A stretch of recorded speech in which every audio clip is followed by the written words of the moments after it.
What does that look like in practice? Well, here's 2010. We see the roots going down. Then the soil was wet up through the critical period. We kept some moisture in there, and then on this particular scenario, dried it down to the finish. At that time, it could flip over and start watering cotton on the other side of the circle. But that's really what I'm talking about as a strategy and staying on track. So what happened in 2011? Well, what we went into that knowing that here we've got an ability to supply water. And let's say we went into that thinking we had 5 gallons per acre per minute. Well, I can tell you, and we heard from Lindsay this morning talking about the different irrigation types, different nozzle packages, etc., or MESA and LISA and LEPA and things like that, having irrigation efficiencies of 80, 90%. Well, that's water hitting the soil, but that's not water available to the plant. And there is a lot of evaporation off the soil surface as well. But one thing that happened in 2011 is that if you went in there thinking that you're at 80% efficiency, I'd suggest that you were closer to 30 to 50% efficient. An inch wasn't an inch. It was blowing away in the wind. When you had the winds blowing 35, it's 100 degrees, and it's 5% humidity or less, that irrigation efficiency is greatly reduced. So our ability to supply water was actually reduced, which also meant that the area above that line was, it went for longer. We started to get into deficit earlier, and it was that crop spent a lot of time being deficit irrigated. We just couldn't keep up. And we couldn't keep up because of the irrigation efficiency, and that's where some of these strategies are going to come in. But if I flip this graph on its head, turn it over, and think, right, this is my pot, and I'm starting to draw moisture down from a period in here where we run into to that stress. And we put the graph of soil moisture behind that. This was a really typical scenario. That crop started to, and I'll remove all that, we were irrigating, and this irrigation, you can see, it was going every 4 days. That pivot started it up, and 3 months later turned it off. It was just going around and around, putting all that we could on. But the crop was going backwards. And so it was going, I mean, it was taking it out of the soil, sure, but we could never wet it back up again. It was just, it was going backwards because we weren't getting the full value of all the water that was pumped. Plus, we never got benefit of rainfall. Some people started a bit drier than they wanted to. But that was really what happened. And if we have a look at that was just a scenario that we ran into that stress at the critical time, and guess what? If I back it up, we've got that 50% yield loss, or 40 to 50%, and that's what everyone saw. So if I now show you this graph, which is fairly complex, hard to see from the back, but what I've got is a different coloured line for every one of these sensors. So that's a 40-inch probe, 10 sensors, so we've got different colours. The green is 4 inches, 8 inches, 12, 16, 20, 24, 28, 32, 36 and 40. And we can look across there, pick the green one, it's easy to see. Things are pretty flat, and then we start to see some stair stepping. We start to see the stair stepping further down, and we can watch the root activity going down. In this situation, the subsoil was largely dry anyway. But what was the critical thing? That was that these upper levels at 4 inches, and at 8 inches here, the blue, which will be easy to see, each time we're wetting it back up, it's getting a little bit drier, but at 12 inches, it's stepping down, it's stepping backwards. So even at 12 inches, couldn't keep up. That soil, the irrigation was only making it to 12 inches. Well, I have a look here at this purple line. It never moved. That blip up is water going into the soil at that sensor depth. It never moved throughout the season, going as hard as we could with that pivot flat out, and couldn't get water deeper than a foot. And the subsoil dried out and stayed dry, and that's what you needed to carry you through that critical time. That also explains why there was variability in the field as well, because of the differences in water holding capacity of the soil.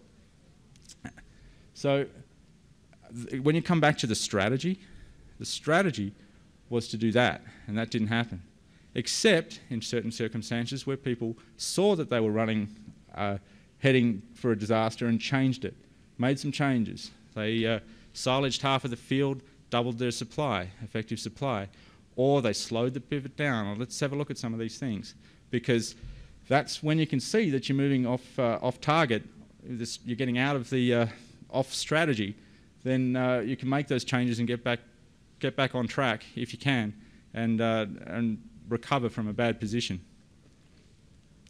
So just to summarise with 2011, that yield variability was extreme, and it was all due to water availability. So the high and low crops that you saw out there, some parts of the field 10 feet tall, probably yielded on the yield monitor 200 plus. Other parts 10 feet away, 4 foot tall, probably yielded nothing, 20, 30 bushels. That was because that crop got pushed right to the end. And guess what? There was probably only 2, 3, 4 inches difference in the water availability between those two areas. It was the value of those extra couple of inches was huge. And so let's have a look at trying to get those extra few inches into the soil and available to the plant. And it was all due that effective irrigation was greatly reduced due to that heat, the humidity, but it was the wind. The wind was a killer. Once the wind dropped down, we started to catch up, and that's why we saw that catch up. Wind drives that ET equation. So improving irrigation efficiency, the things the investment strategies that worked with pivot speed, bubblers, it's the timing of irrigation. I don't have time to talk about wetting patterns, but strip tillage also had a big effect, and I just don't have time to show that today. So slowing down the pivot. Here's a guy that's trying to work out what to do. If we zoom in at the early part of this season, put a box around there and have a look, and he started out on a 5-day loop, and we could see the soil wetting up. Then the crop in front of that sprinkler was burning up. And he said, man, I've got to get there. He sped the sprinkler up, and guess what? He didn't put on as much water, but he's also, the percentage loss was much greater because that overhead for irrigating is the same. It's actually worse because he's now sped the pivot up over the same time period where we've got a greater wetted surface area of plants, soil, everything else. So now you've got a greater area to evaporate water from. So he went the other way, slowed it down, big effect. You look into the soil, and this is the key thing. Started off by looking here, 4 inches, 8 inches, 12 inches. We can actually see that the water made it in to 8 inches but didn't make it to 12 on that initial loop. When he sped it up, he hardly even touched 8 inches, still didn't wet 4 inches up fully. And that is that topsoil is going to evaporate again. So what he needed to do was actually push water deeper and slow it down and get more water on. He's now got water down to 16. There's even a little blip down here at 20. But you've got a less of a loss because you've got less wetted surface area, and water moves through wet soil, so you can get it deeper away from that evaporation zone on the surface. So here is a guy that's getting real-time feedbacks. The pivot walks over the probe and he can see what's going on, and he's making changes and just adjusting it. Probably should have slowed it down even more. So if you think about do the math, that if you put 1 inch on, like if you're at 4.6 gallons per acre per minute, you're at about 0.25 inches per day, if my math is correct, and I'm happy to be corrected. But let's just look at this, focus on this example, 1 inch every 4 days. Let's say you're losing half of that due to evaporation. And I'm talking about not what hits the soil, what's available to the plant. And there's a difference there with what's from the examples used this morning. And so therefore I've only got half an inch available over 4 days. I've got 0.125 inches per day. If I go at half the speed, I've now got less wetted surface area. So I'm going to have less loss due to evaporation. And so we put that at 0.4 loss due to evaporation. I've got 1.6 inches available to the plant in 8 days, or I've got 0.2 inches available per day. So by halving the speed, I've given myself a 60% increase in water.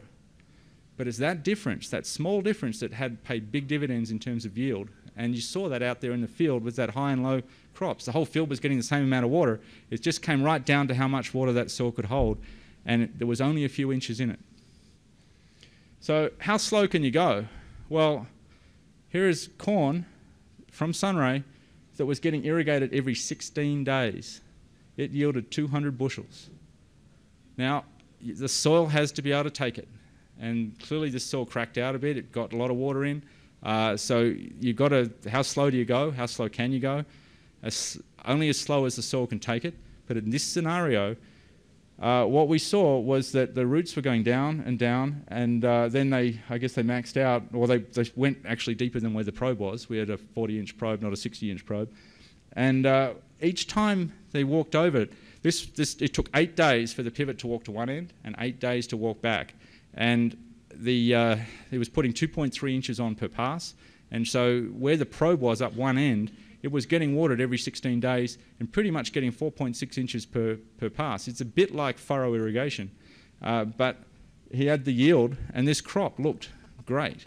And it's because what it did is it set up a big root system, and he was able to fill that. So think of it a bit like you've held off because it took 16 days to get there, had a lot of water in the soil, had good water holding capacity, so that plant roots went down, a bit like growing it in a really, really big pot. And then you're able to fill that completely. And so you could pace it out. And the plant actually paces itself. And until you start to measure it, you don't know these things.